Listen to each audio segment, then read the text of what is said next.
할렐루야, 나세렛 아침 묵상을 담당하는 시카고 나세렛교회 양정성 목사입니다. 오늘도 하나님의 음성을 듣는 귀한 시간 되길 간절히 소망합니다. 오늘 우리에게 주시는 말씀은 사무엘상 6장 13절로 21절 말씀 되겠습니다. 베세메스 사람들이 골짜기에서 밀을 베다가 눈을 들어 괴를 보고 그 본 것을 기뻐하더니 수레가 베세메스 사람 여호수아의 밭 큰 돌 있는 곳에 이르러 선지라. 무리가 수레의 나무를 패고 그 암소들을 번제물로 여호와께 드리고 레위인은 여호와의 궤와 그 궤와 함께 있는 금보물 담긴 상자를 내려다가 큰 돌 위에 두매. 그날에 베세메스 사람들이 여호와께 번제와 다른 제사를 드리니라. 블레셋 5방백이 이것을 보고 그날에 에그론으로 돌아갔더라.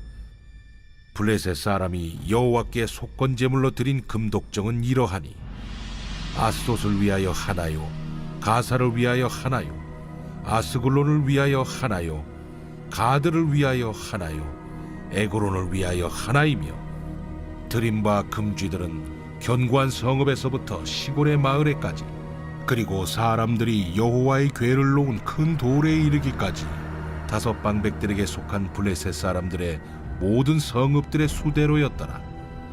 그 돌은 베세메스 사람 여호수아의 밭에 오늘까지 있더라. 베세메스 사람들이 여호와의 궤를 들여다본 까닭에 그들을 치사 570명을 죽이신지라. 여호와께서 백성을 쳐서 크게 사륙하셨으므로 백성이 슬피 울었더라. 베세메스 사람들이 이르되 이 거룩하신 하나님 여호와 앞에 누가 능히 서리요? 그를 우리에게서 누구에게로 올라가시게 할까? 하고 전령들을 기럇 여아림 주민에게 보내어 이르되 블레셋 사람들이 여호와의 궤를 도로 가져왔으니 너희는 내려와서 그것을 너희에게로 옮겨가라. 오늘 말씀을 본문으로 하나님 홀로 이루신 승리의 기원에 대해서 말씀드리겠습니다. 우리가 간혹 신앙생활을 하다가 내가 가지고 있는 소중한 것을 빼앗길 수가 있습니다. 그 소중한 것은 하나님의 소유였고 하나님께서 원하시는 것이었습니다. 세상의 힘에 의해서 내가 가지고 있는 것을 빼앗겼을 때 우리는 쉽게 포기할 수밖에 없을 때가 있습니다.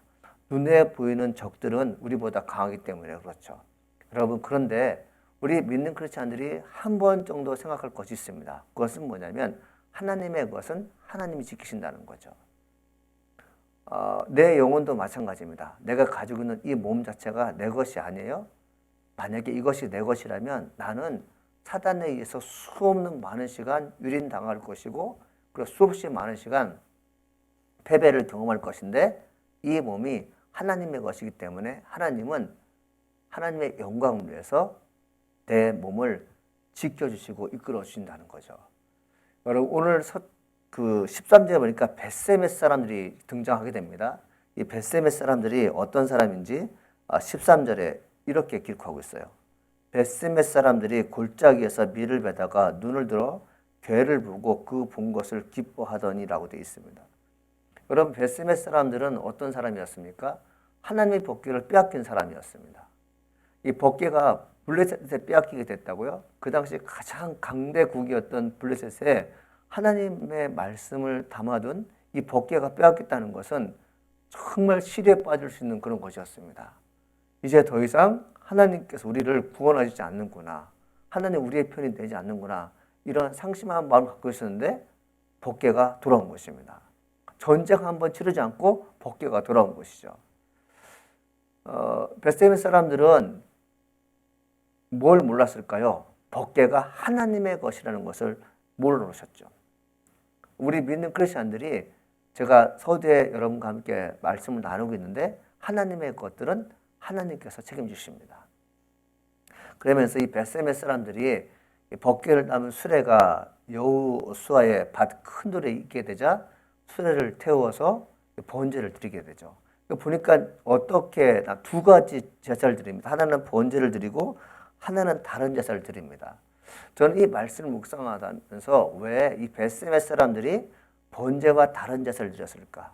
이 번제는 일반적으로 회개를 의미합니다. 어떤 해결을 했을까요? 하나님, 저희들이 하나님을 의심했습니다. 하나님의 것들은 하나님께서 책임지신다는 것을 몰랐습니다. 무지해서 하나님 죄송합니다. 이런 마음에 해결했던 거죠. 이 다른 제사는 뭘까요? 이게 이제 화목제물이라고 해서 하나님께 감사의 제사를 드리는 것입니다. 우리가 예배 드릴 때 두 가지가 항상 같이 따라옵니다. 하나는 무엇인가 하면 회개의 제사를 드리고 하나는 감사의 제사를 드리게 되죠. 기도할 때도 마찬가지입니다. 하나님 은혜에 대해서 감사하고 우리의 죄를 주님께 고백하지 않습니까? 이처럼 베스메 사람들도 법궤를 빼앗긴 것에 대해서 무척이나 마음 아팠는데 그 마음 아픈 그것이 그들에게 도리어 은혜의 시간이 주어졌죠. 이 말씀 중간에 우리가 한 번쯤 묵상할 것이 무엇인가 하면 하나님의 것은 하나님 책임지신다. 우리가 이것을 이해하지 못하고 인정하지 못하면 우리는 어떤 일이 벌어질까요? 하나님께서는 하나님의 것을 하나님께 책임진다는 것을 다시 한번 보여주게 됩니다.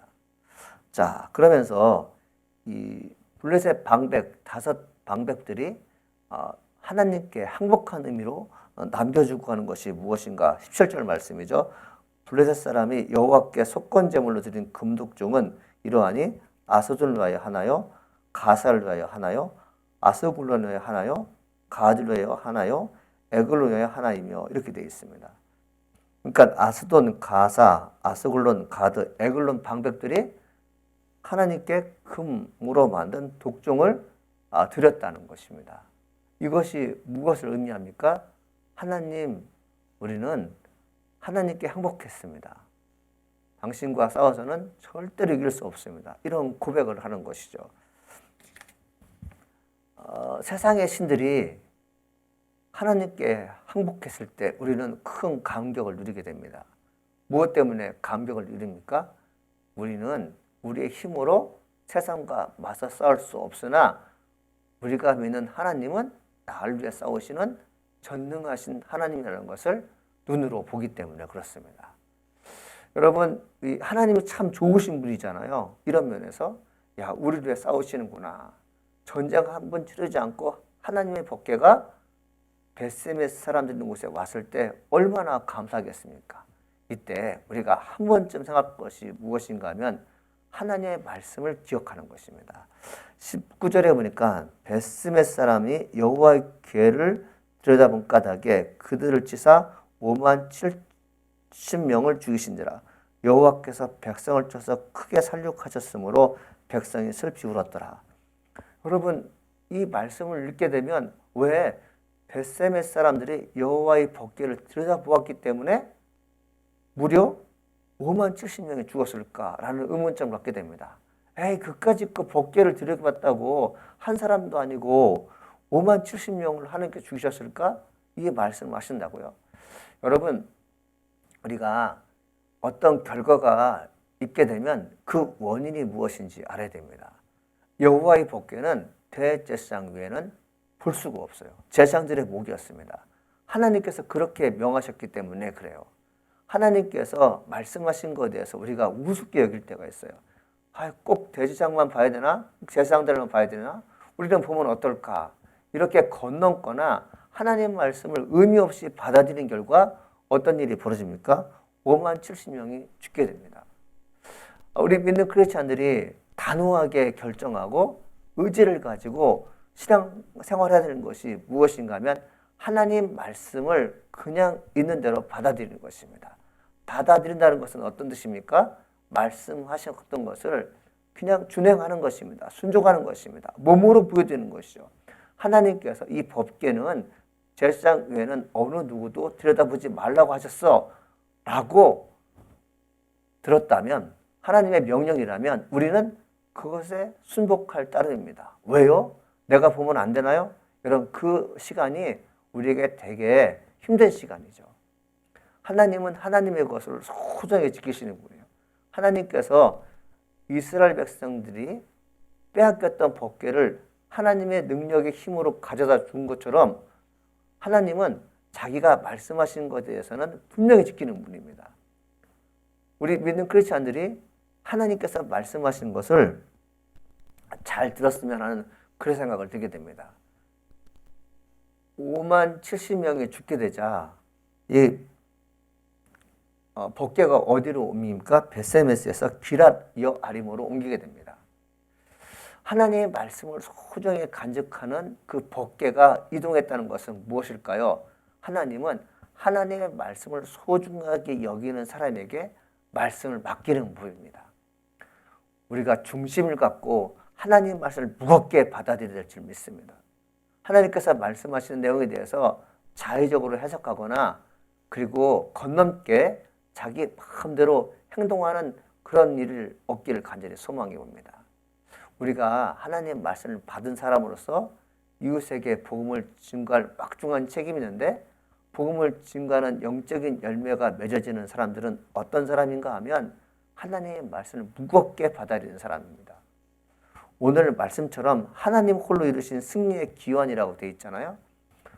우리의 공력과 우리의 의지와 우리의 전투력에 의해서 하나님의 법궤를 찾지 않고 하나님 당신 홀로 법궤를 찾아오셔서 우리에게 맡기셨다는 것은 무엇입니까? 우리는 온전하게 하나님 말씀에 순종하여 살으라고 하신 말씀을 우리에게 교훈하고 있는 것이죠. 사랑하는 아침 묵상 여러분, 오늘 여러분 주님 말씀을 기억하면서 주님의 말씀은 제가 반드시 온전하게 지키겠습니다라는 의지를 가지고 오늘도 살아가기를 간절히 소망합니다. 기도하시겠습니다. 하나님 아버지 감사합니다. 오늘도 하나님 말씀 듣는 귀한 시간 되게 하시니 감사드립니다. 여호와의 말씀을 듣고 승리의 감격을 누리는 존귀한 자가 되게 도와주시옵소서. 주께서 원하신 일에 대해서 일체 다른 생각을 품거나 그 말씀을 더하거나 가감하지 않고 말씀을 주신 그대로 순종하는 축복의 사람 되게 도와주시옵소서. 오늘도 나를 사랑하시는 예수님의 이름으로 기도합니다. 아멘.